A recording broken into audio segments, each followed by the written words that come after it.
All right, good morning, everybody. Welcome back. So today we are going to start finishing our last section of Macbeth for Act 5. We talked a little bit about Scene 1 prior to spring break, and now we're going to head into kind of the resolution of this entire conflict and see what happens ultimately to Macbeth. So I posted for you the Act 5 notes for scenes 2 through 8.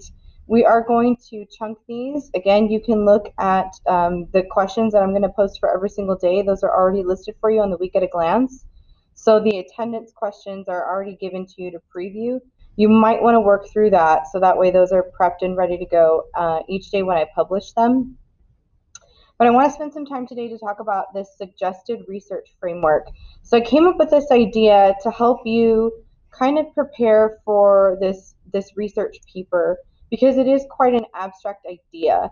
You're pulling lots of different elements together. You're essentially synthesizing a conversation rather than comparing and contrasting two different people. And though it kind of comes across that way, those are just some of the required elements, very much like in a synthesis paper where you have three to four sources that are the requirement. You have to address a chosen topic, but there is still some freedom and some choice. And so it's the same thing with this paper. There are certain things you have to use, like a character from Macbeth.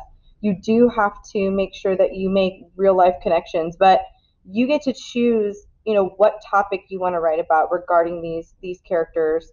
You also get to choose who you want to make connections to and what kinds of articles that you choose to find. So in efforts to kind of streamline that process, I'm going to talk about this suggested framework, and I'm going to model this for you in pieces. So there are 5 different sections. You have until Friday to work through this. By no means is this an outline. This is simply a way to wrap your head around, think of like that inverted pyramid that we talked about. What is this broader context? And then how am I going to funnel it into a conversation that I want to enter using Macbeth? Okay, remember, everything's an argument. So what are you going to argue? So the first thing you want to do is consider potential research topics that connect to Macbeth. And I'm not going to talk through this entire framework today. I really only want to look at maybe the first 2, maybe first 3 of these options, and I'll model those for you again tomorrow, like I said. And then we'll focus on kind of this larger conversation and things of that sort towards the middle end of this week. So today I really want us just to think about potential research topics that can connect to Macbeth. Last year, if you were in pre-AP, we talked a little bit about Adler's List. And if you don't remember that, or if you weren't in pre-AP last year, I linked this for you right here to refresh your memory. You are not limited to this list whatsoever. This is just an idea to get you thinking about some potential topics that could be covered in Macbeth. And so when we think about some of these things like honor or judgment, you can even have legacy, government power, law, and any of these things, justice. There's like the supernatural kind of, you know, piece as well, like prophecy.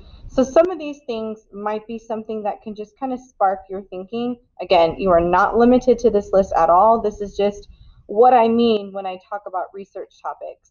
And so some of the other things we talked about during our discussion board entries were gender roles or societal expectations or political influence or abuse of power. You just wrote a paper on overconfidence that you are more than welcome to consider, okay? Because obviously it's not going to really fit the mold of this particular paper, but it's an idea, overconfidence or hubris or arrogance.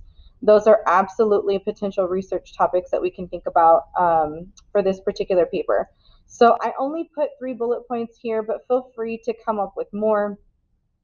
Like I said, you're not limited to the Adler's List or any of that, but I do want you to think about some ideas that you are interested in discussing that are obviously relative to Macbeth. And then choose the character that best suits the topic that you are most interested in. So if you really want to talk about overconfidence, I really feel that leans more towards Macbeth and Lady Macbeth. But if you want to talk a little bit about legacy or integrity, then maybe Banquo could be the one that you want to talk about, or the averse with Macbeth, what happens when a leader does not. You can even talk about, political leadership, whatever it is that you want to go down in terms of your research topic. Then you could start thinking about internal and external factors. I'm not too worried about this today since you do need to get into the reading and be taking notes. So I would really suggest those first two. Start thinking about it, write down some notes, and then we'll come back to this tomorrow. Okay, so your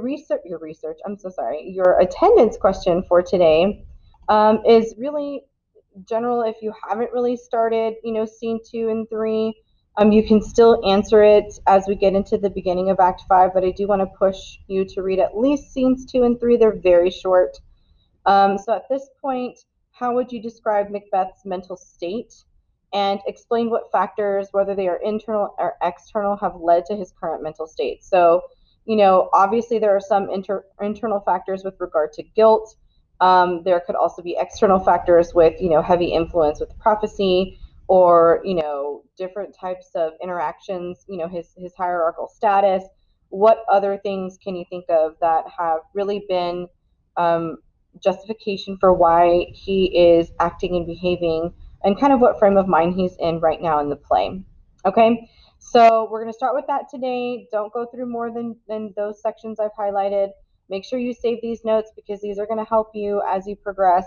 There are also different research topics, I will say, in your notes as well. So I've talked about leadership. I've talked about, different historical connections.